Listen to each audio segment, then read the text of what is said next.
Endurance or gravel bikes are built to handle a mix of terrains, smooth roads, gravel paths and light trails. But what if you could make them even more versatile with a second wheel set? With a quick swap, you could turn them into a road racing machine. It sounds great, right? Well, in this video, we'll explain how to do it and what to consider before adding that second wheel set. But before we do that, we kindly ask you to hit that subscribe button and ring the bell if you enjoy our content. That way you will never miss out any of our latest videos. A major appeal of gravel and endurance bikes is their versatility, and a second wheel set makes them even more versatile. Adding a second wheel set lets you keep one set for smooth roads and another for trails, switching easily between them. But what should you consider before diving into this setup? When it comes to choosing a second wheel set for your bike, there are a few things you'll want to keep in mind to make the switch between road and trail as seamless as possible. Before you start, make sure to check your tire clearance. If you're adding a road wheel set to your gravel bike, clearance typically won't be an issue. However, if you're adding a gravel wheel set to a road or endurance bike, ensure your frame can handle wider tires.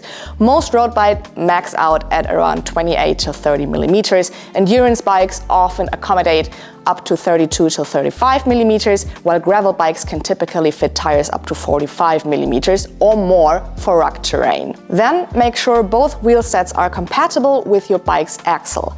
Most gravel bikes use either 12 millimeter or 50 millimeter through axles, so double check that both wheel sets will fit properly without needing adapters. Gravel bikes tend to have wider hub spacing, usually 142 or 148 millimeters, while many road bikes still use 130 millimeter spacing, especially older models. However, many modern road and gravel bikes now share the same 12 millimeter through axle and 142 or 148 millimeter rear spacing, making them compatible for easier wheel set swapping. Just ensure the axle diameter and hub spacing match to avoid any fit issues. To find out what axle size your bike has, check the specifications on your bike's manual or on the manufacturer's website. If you don't have access to those, you can measure the axle diameter or its length. Usually the measurements are written on the axle itself. If you're still unsure, a local bike shop can help you determine the correct size. Next, ensure the brake rotor size matches on both wheel sets. If you use different rotor sizes, you'll have to adjust your brake calipers every time you switch wheels, which is a huge hassle. Additionally, if your brake makes a grinding noise while spinning the wheel, you can use disc rotor shims. These shims sit between the hub and the disc rotor, pushing the rotor slightly out. The installation is simple, and once they're in place, you'll enjoy a smoother wheel set swap without needing to adjust your brake calipers every time. Now about the cassette.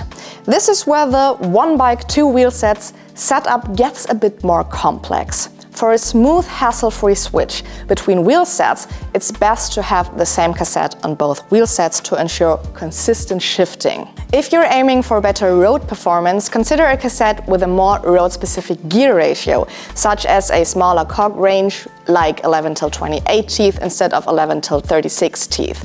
This applies to endurance bikes too, but in that case you might aim for an 11 till 32 teeth cassette to balance road speed with climbing capability. But here's what to keep in mind. The number of gears on the cassette must match between the two. For example, both should be 11 speed or 12 speed. If you want to switch to a more road-focused cassette but don't want to change your chain or the rest of the group set, make sure that your current chain is long enough to handle the smaller gears of the road cassette, especially the largest cog.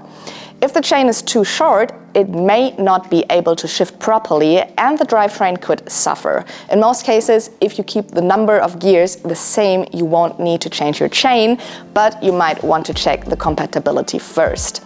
If you prefer a quicker switch without any extra effort, using the same cassette on both wheel sets is the easiest solution. If you're unsure which cassette to choose or whether the one you're eyeing fits your chain, you can always check the compatibility charts on the manufacturer's website. Just be sure not to mix and match different manufacturers and ranges, as this could damage your group set. The big advantage of two wheel sets is that it's like having two bikes in one. A fast-rolling road setup with slick tires and a rugged wide tire setup for gravel or trails. The swap takes just minutes, saving you time and money by giving you multiple riding experiences with just a single bike. Switching wheel sets has a few downsides too. Even with a perfect match, you might need to adjust your derailleur due to small cassette alignment differences.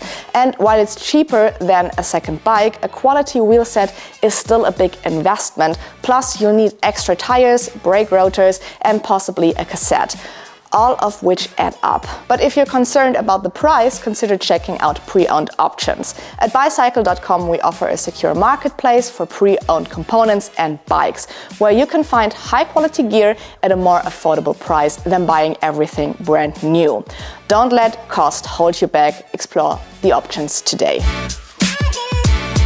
Now to the big question. Can one bike with two wheel sets replace multiple bikes? The answer depends on your riding style. If you enjoy mixing road rides with gravel and the occasional light trail, then one bike with two wheel sets can absolutely meet your needs. However, if you're a road purist or into aggressive trail riding, a dedicated road or even mountain bike may still be the better option. Gravel bikes are versatile but not optimized for high-speed road riding or intense trails. So is a second wheel set for your bike worth it? For most people, yes. It maximizes your bike's potential, adds flexibility, and offers a cost-effective way to tackle different terrains. You're still on the fence? Then consider where you spend most of your time riding. A two-wheel set setup is ideal if you're balancing between road and trail. But if you're focused on just one, a single optimized wheel set may be the simplest choice. And that's it. Thank you so much for watching. Let us know in the comments if you've tried a two-wheel set setup on your gravel bike and how it worked out. And don't forget to like, subscribe and hit that bell for more cycling content. Ride safe and see you next time.